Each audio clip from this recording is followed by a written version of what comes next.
어떤 집사님이 우상이다시피 한 그 딸이 공부도 잘하고 정말 기쁨이었는데 중학교에 들어가서 우울증이 걸려서 1학년 제대로 못 다니고 2학년 거의 못 다니다가 이제 외국으로 간 얘기를 제가 얼마 전에 한번 오픈한 일이 있습니다.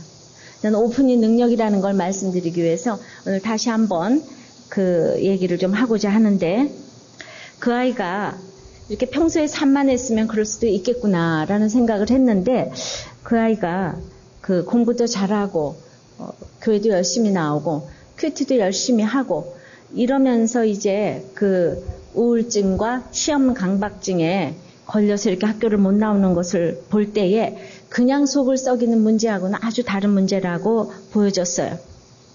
엄마 아버지가 다 엘리트이고 그렇게 대기업에 다니시고 한 프랑스에서 10년이나 있다가 그렇게 오셔서 정말 이 딸이 자랑이었는데 그냥 이 가정에 폭풍이 몰아쳤습니다.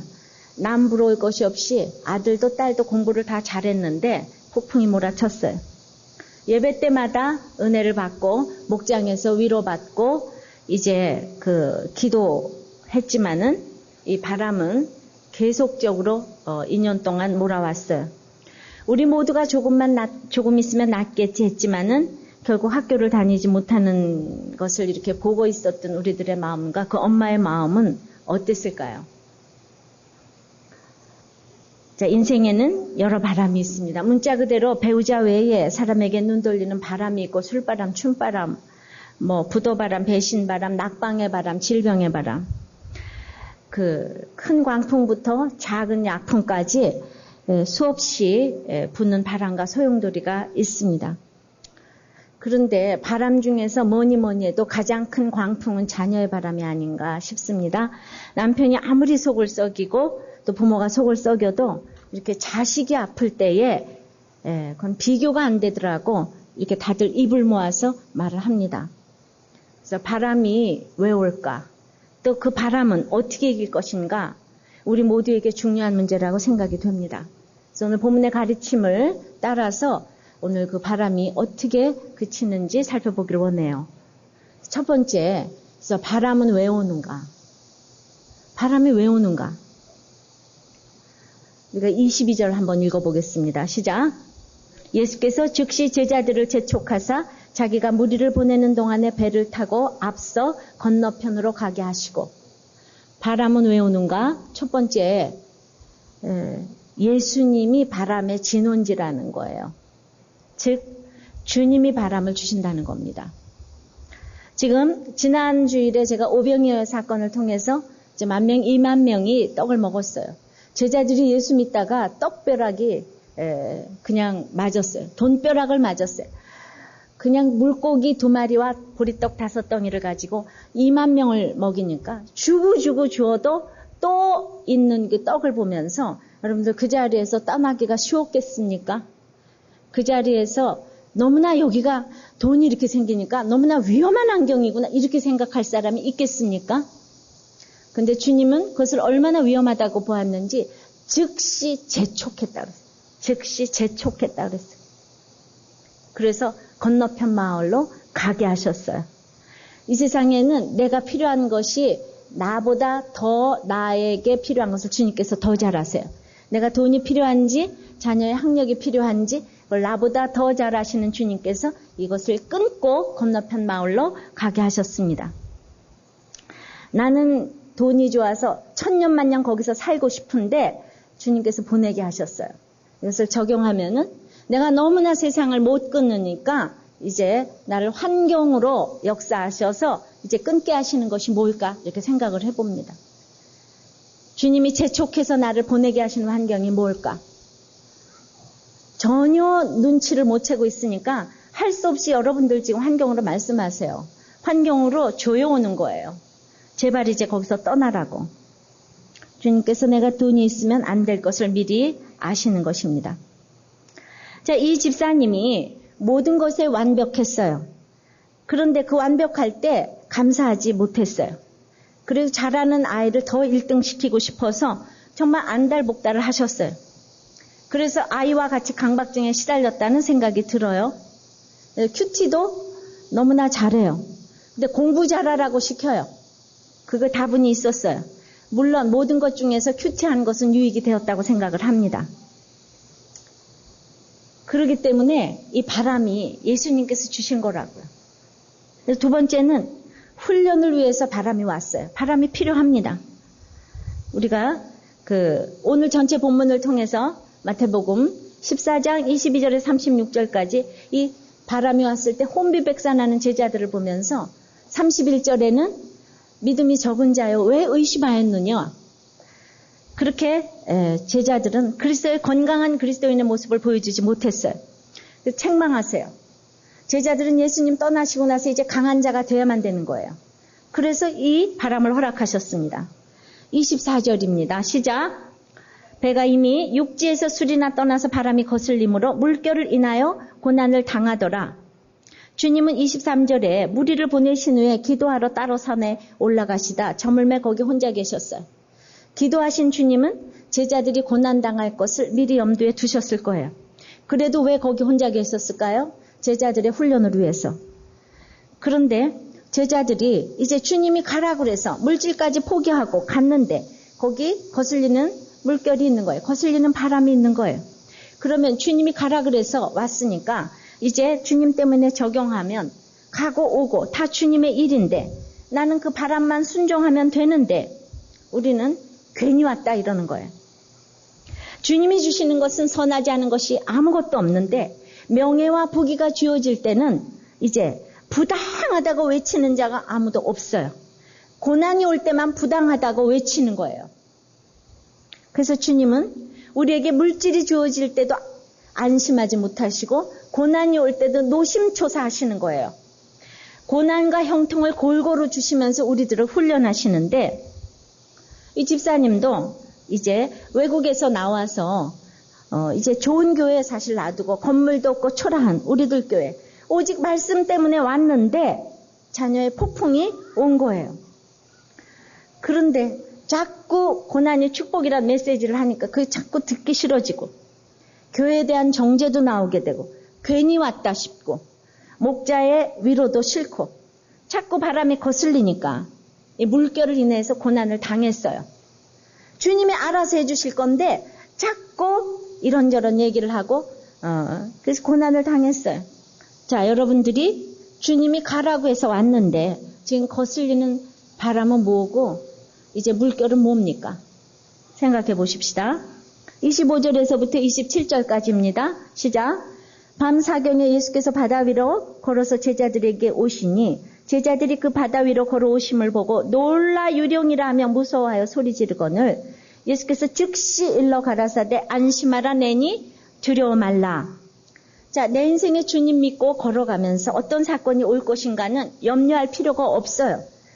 물 가운데도 불 가운데도 침몰치 아니에요. 내가 금그릇 속에서 안 깨지는 것이 문제인 것이지 내가 손 놓고 가도 주님께서 내가 손을 놔도 주님이 위급한 순간에 딱 잡아주세요. 어린아이가 가다가 놔도 주님은 내 손을 잡아주세요. 근데 그 잡아주시는 시간이 밤 사경이라고 그랬어요. 그러니까 그 전에 오셔도 안 되는 거예요. 그 좋은 시간이 아니에요. 그 후에 오셔도 안 돼요. 그런데 지금 제자들 보세요. 제자들은 이제 하루 전에 오병이어의 사건을 경험을 했어요. 그렇게 하나님께서 기적을 베풀어 주셨는데도 불구하고 지금 이제 사건이 오니까 주님을 유령이라 그러고 소리를 지르는 거예요. 지금 이 집사님이 딸이 초등학교 때부터 계속 반장만 하고 임원만 하고 그렇게 1등을 하니까 그동안에 큐티도 다 잘하고 이거저거 훈련도 받았는데 이제 막 주님을 유령이라고 소리를 지르는 거예요.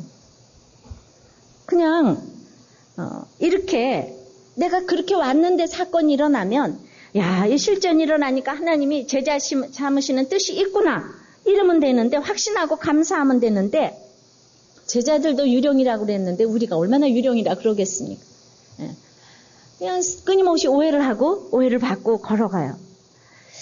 그런데 제자들에게 이 고난은 너무 큰 고난이었어요. 제자들에게 이 밤에 정말 모든 것을 잊어버릴 만큼 공포 속에 무서움 속에 다가온 큰 것은 물결도 아니고 폭풍도 아니고 어두움도 아니고 제자들이 가장 무서웠던 것은 이제 이 유령의 모습으로 오신 주님인 거예요. 제자들은 어부였어요. 광풍도 한두 번 당해본 것이 아니에요. 아무리 힘들어도 자신들이 할 수 있다고 생각하고 지금 물결에서 노를 젓고 있어요. 그때는 무섭다는 소리를 안 했습니다. 우리가 보면 오늘 잘 읽어보셔야 돼요. 그때 무섭다는 소리 안 했어요. 그런데 유령이 딱 나타나니까 그게 주님인데 말이죠. 그 유령의 실체는 지금 주님인데도 불구하고 우리가 이렇게 오해를 해요. 아유 무서워. 유령. 설명도 안 되고 이해도 안 되는 지금 두려움이 엄습을 했어요. 이 바다에서 유령은 도무지 이해가 할 수가 없는 사건인 거예요. 공포가 왔어요. 공포가. 여러분들 지금 그 공포의 사건 속에 계신 예수님의 모습을 보시기를 바랍니다. 놀라지 마세요. 칠흑같이 어두운 때라는 뜻이에요. 밤사경이라는 것은. 근데 이때가 축복이에요. 왜냐하면은 이제 더 이상 내려갈 곳이 없이 어두워졌어요. 그 어두움은 이제 낮이 시작하는 새벽이 시작되는 거예요.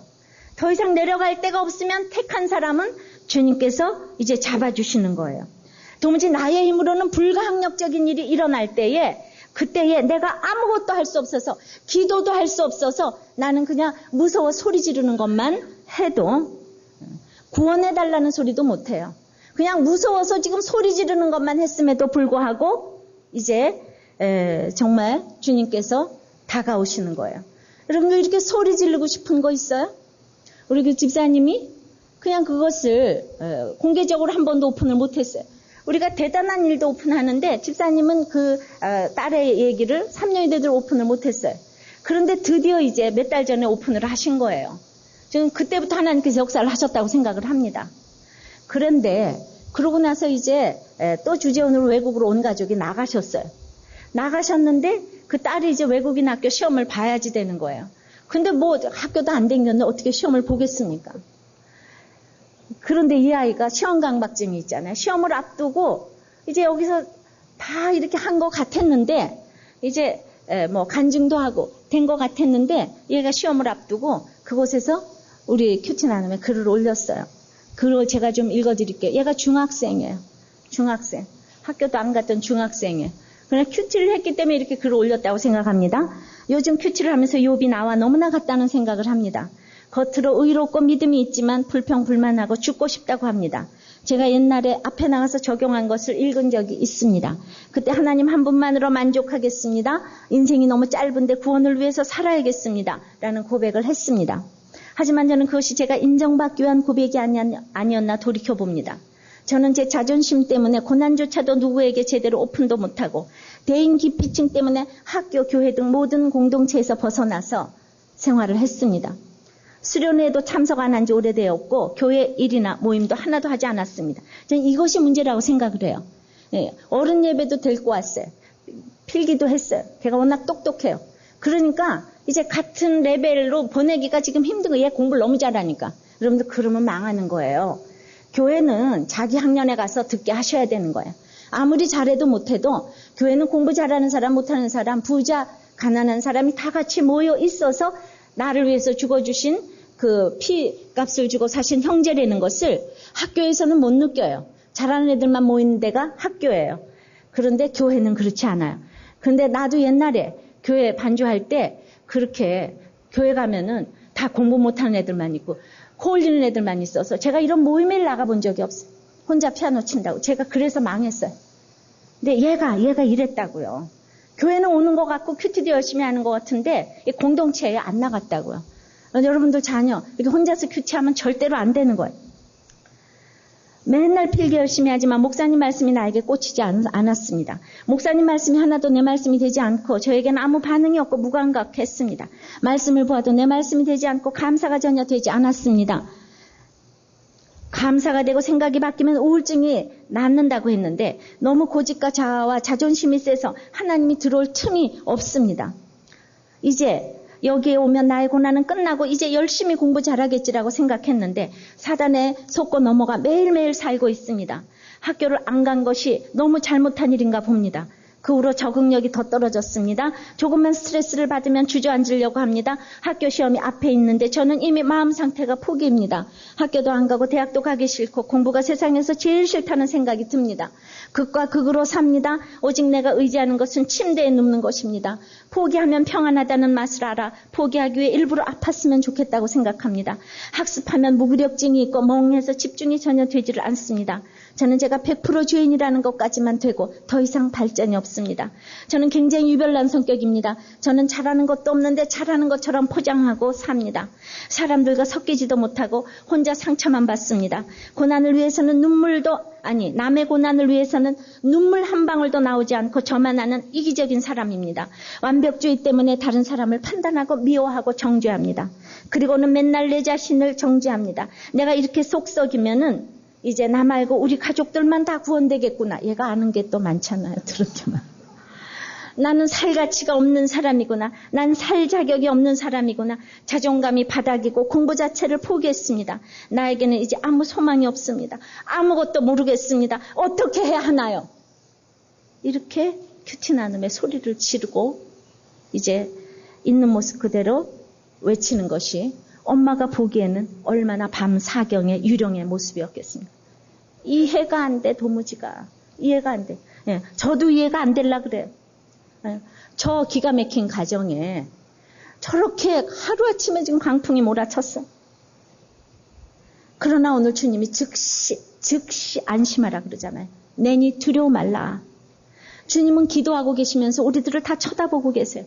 그래서 나는 주님 손을 놓았지만은 주님은 즉시 손을 잡았다 그랬어요.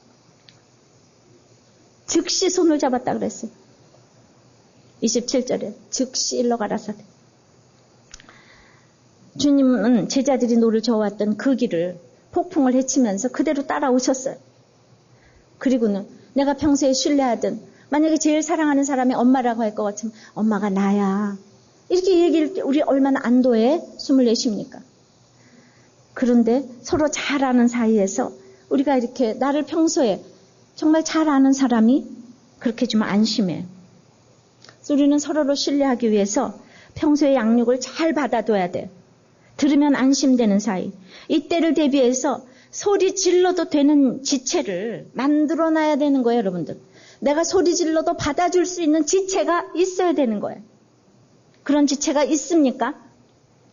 수냄 여인이 남편이 아니라고 그랬어요. 엘리사의 종이 안심이 되는 사이가 아니라고 그랬어요. 수냄 여인이 소리 질러도 되는 사람은 엘리사밖에 없어요. 자기에게 돈으로 다 뒷바라지 해준 남편한테 소리 지르면 안 돼요. 그래, 우리가 형제 나라라고 그래서 지금요, 북한은 우리 무조건 도와야 되는 대상이에요. 그러나 그 사람들하고 대화의 대상은 아니에요. 그런데 인본주의적으로 보면 우리는 무조건 또 형제 나라 말만 들어야 되는 거 아니에요. 그래도 있잖아요. 미국은 예수 믿어요. 그래도 우리의 우방이에요. 부족해도 서로 믿어요. 근데 우리는 미국을 지금 대적하고 북한하고는 자꾸 대화를 하려고 그래. 그런데 대화가 안 된다니까요. 그 사람들은 그냥 사랑의 대상일 뿐이에요. 불쌍히 여겨야 될 대상이에요. 근데 예수 안 믿으면 우리 아버지 말을 들어야지. 우리 형 말을 들어야지. 오빠 말을 들어야지. 식구보다 더 좋은 사람이 있냐? 식구보다 더 좋은 예수 안에서 혈맹이 있단 말입니다. 아십니까?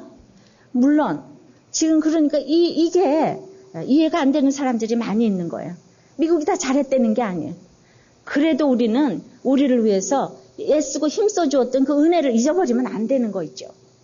그러니까 불쌍히 여겨야 될 사람과 대화해야 될 사람, 이거를 구별해야 된다니까요. 그러니까 내가 강도 무슨 저기 짓을 해도 무조건 우리는 불쌍히 여겨야 된다고.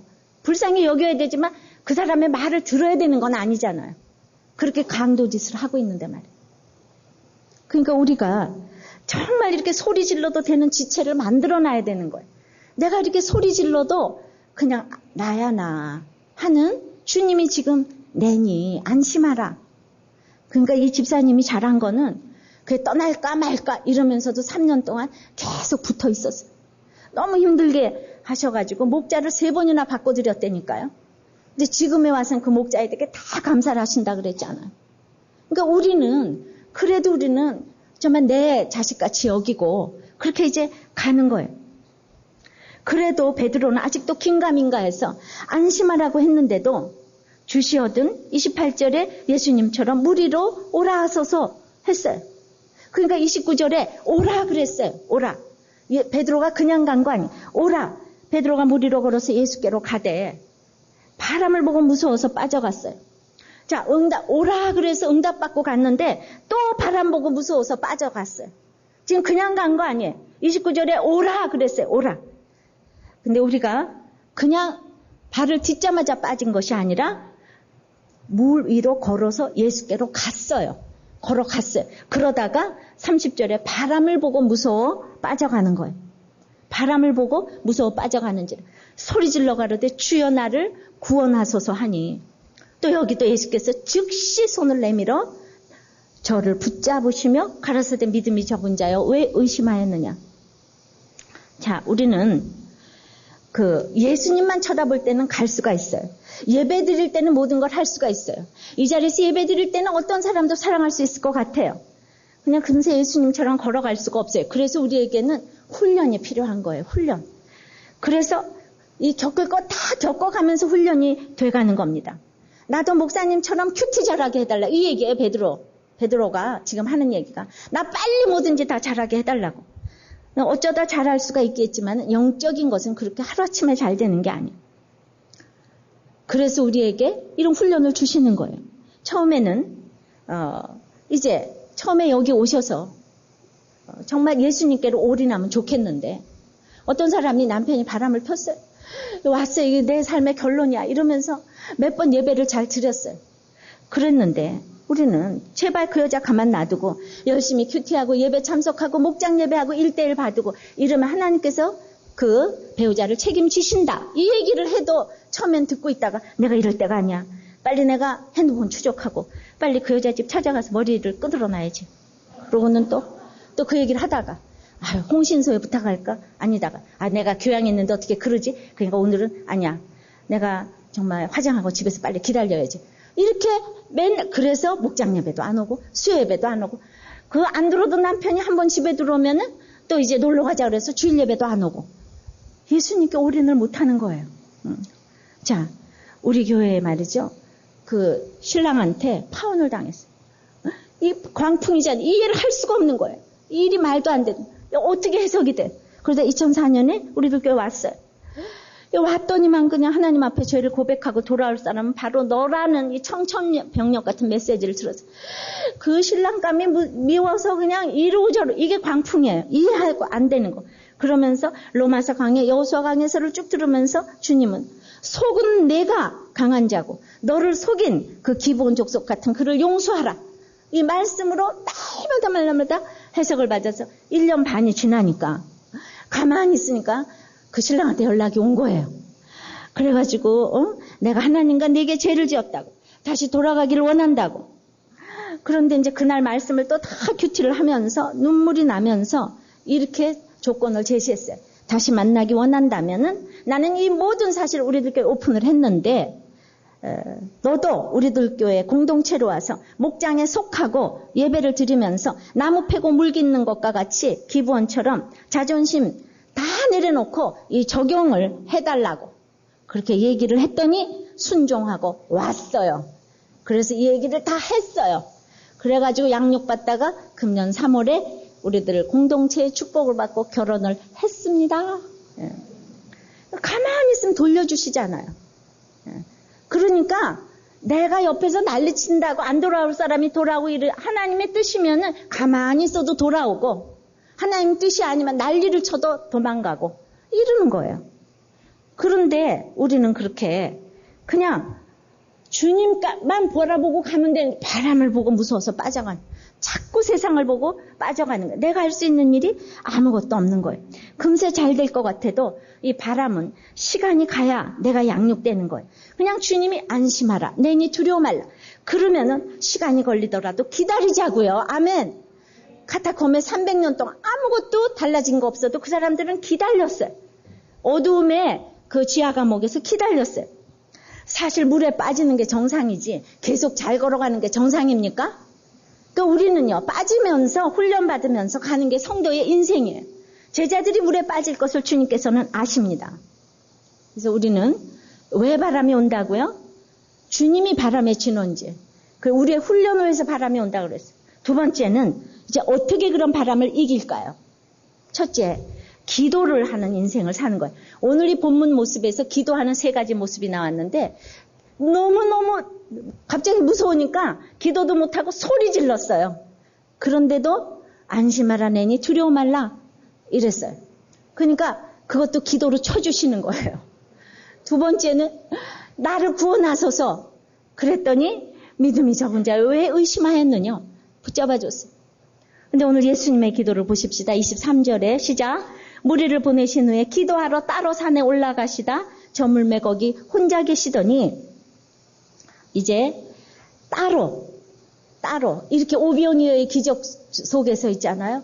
왜 무리들이 열광할까를 이렇게 생각하면서 따로 기도하기가 쉽지 않아요. 이게 열광을 내가 할 성질이 아닌데 오직 십자가를 앞에 놓고 중요한 것은 제자 양육인데 제자 양육을 위해서 지금 한 가지 모범을 보여야 하는 거예요. 여러분들이 돈을 벌었을 때 어떠한 태도를 취하는 것이 자녀에게 보여줄 태도인 거예요. 망했을 때 내가 어떠한 태도를 보여줘야 하는 것이 우리 자녀들이 한 가지 다 보고 배우는 거예요. 남편이 바람을 폈을 때 내가 어떠한 태도를 취해야 되는지 이게 다 실직을 했을 때 어떠한 태도를 보여야 되는지 그래서 제자와 무리를 따로 떼어놓고 이제 따로 산에 가서 제자들을 위해서 기도하셨을 거예요. 기도가 끝나도 이제 그 자리에 홀로 계셨어요. 자, 이렇게 고독을 느껴봐야 내 문제에 홀로 직면할 수 있는데 열광할 때 혼자의 시간을 갖는 거 안 하면요. 결국 장기적으로 롱런하면서 남을 도울 수가 없어요. 고독이 내 자리를 알게 해주는 거예요. 내 주제가 얼마나 죄인이라는 것을 알게 해주는 거예요. 믿음은 하나님과 나 사이에 메울 수 없는 구멍이 있다는 걸 인정하는 것과 믿음이에요. 내가 할 수 있는 것이 아무것도 없다는 것을 인정하는 이 고독을 맛보아야 돼요. 이것이 고독의 영성이에요. 그냥 혼자서 기도가 저절로 나오는 거예요. 그러니까 여러분들이 이 유령의 사건을 통해서 고독을 맛보셔야 되는 거예요. 나는 혼자다. 내가 할 수 있는 것은 아무것도 없다. 이거를 여러분들이 느껴야 되는 거예요. 이런 기도를 할 때 이제 정말 우리가 어떻게 이기는가? 이 믿음을 가지고 가야 돼요. 근데 오늘 두 번째, 믿음이 적은 자여 왜 의심하였느냐? 믿음이 없다 그러지 않으셨어요? 그러니까 우리의 믿음을 키워야 되는 거예요. 그래서 우리가 고독하게도 하시고 위령을 만나게 하시는 거예요. 주님만 바라봐야 돼요.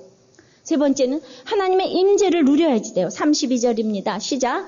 배에 함께 오름에 바람이 그치는지라 배에 있는 사람들이 예수께 절하며 가로되 진실로 하나님의 아들이로소이다 하더라. 이제 드디어 이런 정말 기도할 때와 떠날 때를 아시는 주님께서 내 옆에서 함께 오름에 바람이 그쳤어요.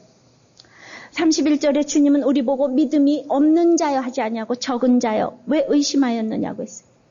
그런데 이 믿음이 적은 자들이 예수님께 절하며 가로되 진실로 하나님의 아들이로소이다 이렇게 고백을 했습니다. 왜 그랬을까요? 자, 주님은 말이죠. 그 고향 사람들이 믿음이 없음을 인하여 능력을 행하지 아니었다고 그랬어요.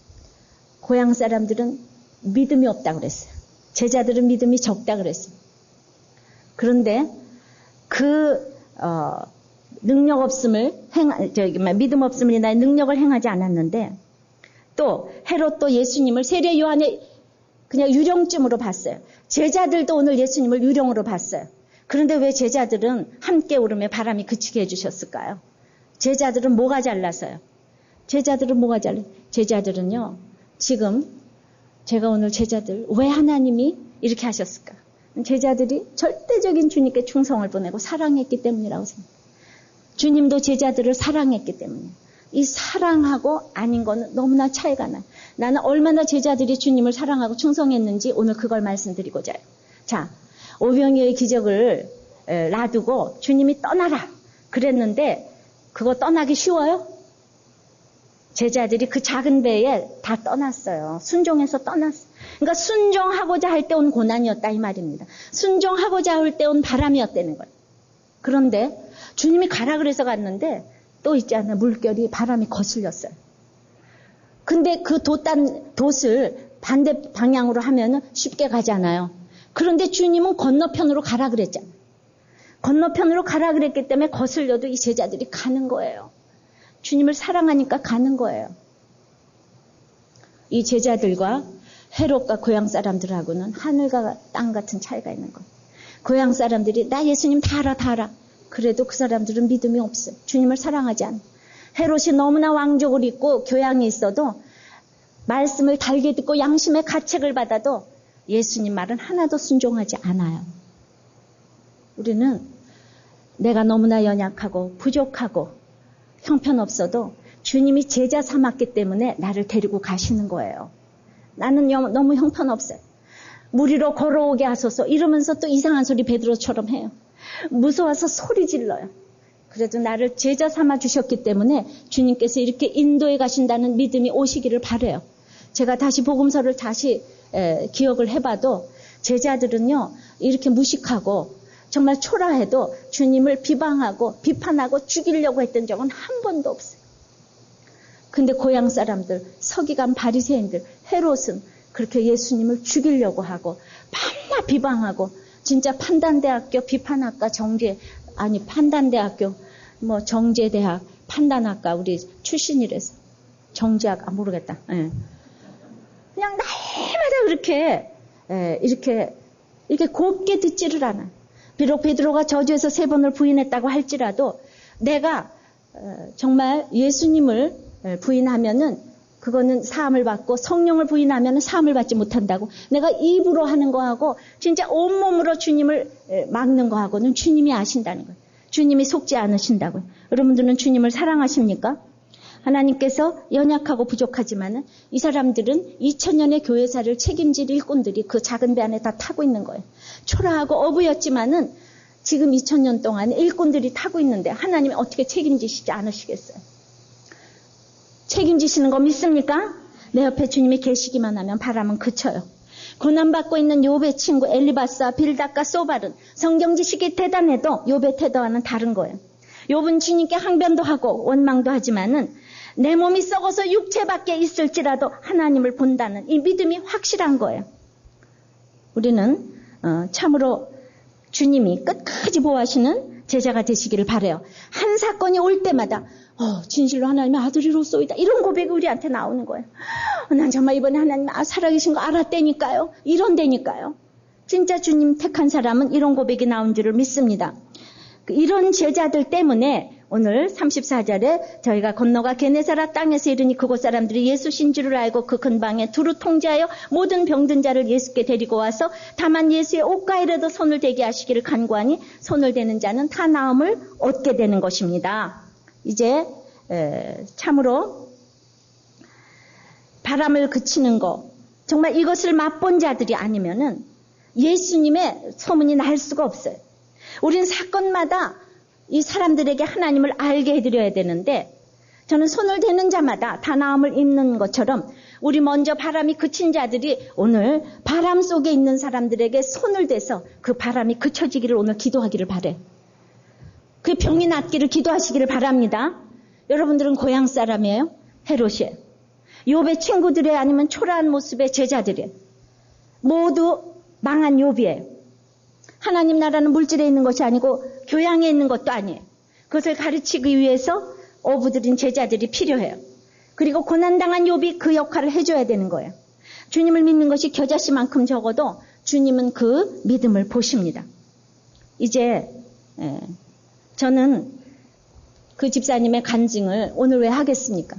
그렇게 밤 사경이 왔는데 어떻게 하나님께서 결론을 주셨는지 그걸 또 올렸어요. 오늘 이걸 제가 또 좀 읽어드리겠습니다. 이제 떠나는데 그곳에는 아무래도 여기보다 후진국 같아서 외국인 학교에 들어가서 이제 공부할 환경을 하나님께서 열어주셨다고 할렐루야 하고 갔는데 우선은 이제 딸이 이렇게 유령처럼 밤사경에 왔고 그 다음에 그동안까지 시험을 보지 않아서 내 성적표가 없는 거예요. 성적표가 없는데 한번 중간고사 때 한번 90점 본 거 그거를 이제 남편 손에 먼저 들려보냈더니 이제 그거는 그날 이렇게 들려보내면서 산 위에 있는 동네가 숨기우지 못할 것이라고 그랬는데 내가 헛수고를 하겠구나 하는 두려움이 임했대. 외국 유학원을 하시는 집사님에게 자문을 구했더니 아팠다는 걸 받기 위해서 병원 진단서를 제출하되 멘탈 프로그램은 아주 가장 꺼려하니까 다른 병명을 포기하라고 그랬어요. 그런데 나 예수 믿는 사람인데 나 거짓말 못하는데 근데 시동생이 또 대학병원에 있는 거예요. 그러니까 얼마나 부탁해보고 싶은 마음이 들겠습니까? 그런데 왜냐하면 현실을 보면 학교에 보낼 수 있는 방법이 하나도 없는 거예요. 그런데 이제 그걸 안 했어요. 남편이 먼저 갔어요. 그랬더니 거기 하숙 아줌마가 그 보내려고 했던 학교에 학부모 회장이라요. 그러면서 최대한 성의껏 입학서류를 갖추어서 어려서 미국에서 학교 다녔다는 거하고 한 상장을 10개쯤 준비하고 추천서를 첨부하라고 이제 가르쳐 줬어요. 그 서류를 잘 갖추었습니다. 그런데 이제 그 본문 말씀은 그때 따라 안심하라. 내 믿음이 너를 구원하였다. 마태복음 9장 22절을 말씀이었어요. 근데 자기소개서를 쓰는 날 또 다시 말씀을 주셨어요. 감추인 것이 드러나지 않을 것이 없고 숨은 것이 알려지지 않을 것이 없느니라. 두려워하지 말라. 근데 아픈 것도 한 번이지 1년 내내 못한 걸로 돼 있는 이 성적표하고 그냥 정말 이걸 어떻게 낼까 하면서 실력보다 못 치른 그 성적으로 학교를 지원해야 되는데 그냥 아팠다고 가서 솔직히 말하기로 결정을 했어요. 그리고 이제 시험을 얘가 봐야지 되는데 너무 악조건 가운데서 이제 입학을 담당하는 디렉터에게 서류 제출을 하면서 얘기를 나누었는데 이제 미국에서 다녔던 성적표하고 초등학교 5, 6학년 성적표하고 한 번도 임원을 놓치지 않았던 그 임명장하고 상장을 골고루 분야별로 준비해서 갔더니 근데 왜 중학교 성적은 이렇게 형편없냐 물었대요. 그래서 이 아이가 아팠다고 너무 공부를 잘하고 싶어서 번아웃 했다고 설명을 했대요. 탈진했다는 거. 그랬더니 네가 그렇게 공부에 집착을 많이 하느냐고. 난 그런 학생을 많이 알고 있는데 현재의 성적은 바닥을 쳤지만은 잠재력과 가능성을 본다고. 그러면서 서류에 번아웃 이렇게 썼대요. 병명도 아니고 뭣도 아닌 그냥 번아웃 이렇게 썼답니다. 그러니까 이제 그렇게 그 디렉터가 편안하게 해줘가지고 얘가 가서 시험을 봤는데 나는 참 이 집사님 정말 우리는 너무 분해요. 그렇게 공부를 하나도 안 하고도 가서 시험을 제정신이 들어오면 잘 보는 거 있죠. 그러니까 이런 바람이 와야 된다니까요. 그렇게 공부 하나도 안 하고도 시험을 잘 본 거예요. 편안한 마음이니까 그 1등 하던 실력이 세상에. 그러니까 우리는 말이지 맨날 열심히 해서 가도 안 되니까 우리 너무 분하지요. 회사분들 모두 현재 상황으로 불가능하다고 결론을 내렸을 때 전 하나님께서 이제 차츰 말씀으로 인도해 가시는 거를 듣고 어느 정도 안심할 수 있었는데 이제 그렇게 해서 이 아이가 시험에 된 거예요. 할렐루야. 그런데 또 더 기가 막힌 거는 이분의 주제가가 우리들 교회 와서 된 일이 없다거든요. 된 일이 없다요. 3년을 그 얘기를 들었어요. 그런데 이제 이사를 가려고 그 집을 전세를 놓고 재개발하는 아파트를 하나 사둔 거예요. 이제 뭐 작년인가 재작년쯤에 외국에 나갈 걸 생각해서. 그랬는데 그 집에 살고 있던 집은 점점 전세로 난 점점 올라갔고 재개발을 하는 데는 날이 갈수록 떨어진 거예요. 날이 갈수록 떨어지고 그러니까 재물도 하나님께서 뺏어가시는 거예요. 그러니까 이제 너무 분하잖아요. 그런데 이제 하나님께서 이제 외국으로 옮겨가기 전에 집을 장만하려고 하나님께 물었습니다. 그날 본문의 말씀은 이방인의 길로도 가지 말고 사마리아인의 고을에도 들어가지 말고 차라리 이스라엘 집에 잃어버린 양에게로 가라. 마태복음 10장 5절 6절 말씀이었는데 가버나움에서 예루살렘을 지도로 찾아보니까 남쪽인데 문맥상으로 다른데 이사 가지 말고 여기 강남에 있으라는 건가? 아리송한 채로 다음에 또 묻기로 했습니다. 사실 마태복음을 통해서는 유진이 학교 문제보다 예수님의 사역에 더 은혜를 받고 내가 앞으로 어떻게 살아야 할지를 말씀하셨습니다. 그런데 요엘서를 묵상하면서 지난날 어떻게 하나님의 진노에서 벗어나 살게 되었는지 회개밖에 살 길이 없었던 제 자신을 만천하에 고하게 하셨고 6년이 넘게 그렇게 속썩였던 재개발 지분이 구역 지정을 받게 되었는데 그날은 내가 너희에게 새 포도주와 기쁨을 주리라 너희가 이로 인하여 흡족하리라 요엘서 2장 19절 말씀하셨습니다. 그리고 창세기에서는 전세가 비수기에 재건축으로 지정되는 바람에 아무도 보러 오지 않는 상황에서 너는 너희 본토 친척 아비 집을 떠나 내가 내게 지시할 땅으로 가라는 말씀만 쫓아서 아무것도 안 돼 있는데 해외로 이삿짐을 붙였습니다. 제가 이제 외국으로 떠나는 날엔 다니엘아 갈지어다 너는 가서 마지막을 기다리라. 다니엘서 12장 말씀으로 그냥 비행기를 예약했습니다. 그러니까 아무것도 안 된 거예요. 팔리지도 않고 뭐 전세도 안 나가고 그냥 그랬는데 이 말씀 가지고 했어요. 솔직히 제가 3일이 늦어져서 그 다음 화요일 날에 떠나게 됐는데 이미 다 인사를 한 터라 조용히 떠났습니다. 왜 이렇게 끝까지 지체하시나 생각했는데 생각지도 않게 장막을 허락해 주셨는데 주신 자도 여호와시오 취하신 자도 여호와시오니 욥기서 1장 21절 그날 본문 말씀이었습니다. 아파트 값이 꼭지점에 달해서 지금은 시기가 적절치 못하다고 생각해서 이미 포기한 상태였는데 전에 말씀한 그 남쪽 잃어버린 가버나움에서 예루살렘 지도 보니까 남쪽이래. 그 남쪽 지방의 수지에 양도소득세 문제로 금매로 나온 집을 사게 그렇게 해주셨고 그 후에 골칫거리였던 재개발 지분도 바로 팔아주셨다는 거예요. 할렐루야. 그리고 아이는 학교 입학하게 해주셨어요. 된 일이 없다고 하니까 지금 말이야 쏘라고 해야 될 텐데 여기 없어가지고 쏘지도 못하고 말이죠. 그러니까 이제 우리 딸 아들 전혀 불가능해 보였지만 하나님을 보리라. 내가 친히 그를 보리라. 욥기 19장 말씀으로 최악의 컨디션에서 좋은 성적으로 합격했고 주님께서 일하셨음을 보게 하셨습니다. 날마다 말씀이 육신이 되어 찾아오시는 주님의 음성을 듣기를 원합니다. 아직도 우리 딸이 두려워하는 가운데 상처가 온전히 치유되지 않았지만 주님께서 친히 일하실 것을 기대합니다. 지금 우리 딸은 치열하게 하나님을 만나기 위해 말씀 보고 기도하고 찬양하고 이제 예배가 삶 그 자체입니다. 이제 우리 딸의 눈물의 기도가 저희 집 가득히 울려 퍼지고 있습니다. 이제는 딸의 상처가 치유되고 안식하기를 이 땅에서 천국을 누릴 수 있는 날이 멀지 않은 것 같습니다. 이제 딸이 죽을 것 같은 고난으로 이렇게 하나님을 만났노라고 설명할 수 있기를 바랍니다. 아멘. 저는 이분이 떠나지 아니해서 이렇게 계속 말씀으로 인도함을 받았기 때문에 이제 우리가 내가 어떤 광풍에서 살아났다고 그동안 큐티로 묵상을 했으면 나중에 이렇게 간증을 할 수가 있잖아요. 저는 이렇게 해주실 것을 믿었는데 집사님은 그냥 맨날 오늘은 좋았다 내일은 내려갔다 좋았다 내려갔다. 예.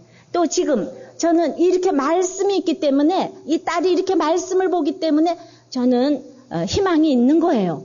내가 하나님께 기도하고 하나님께 소망을 주면 하나님은 우리를 절대로 버리시지 않냐고 내 손을 잡아주신다니까요.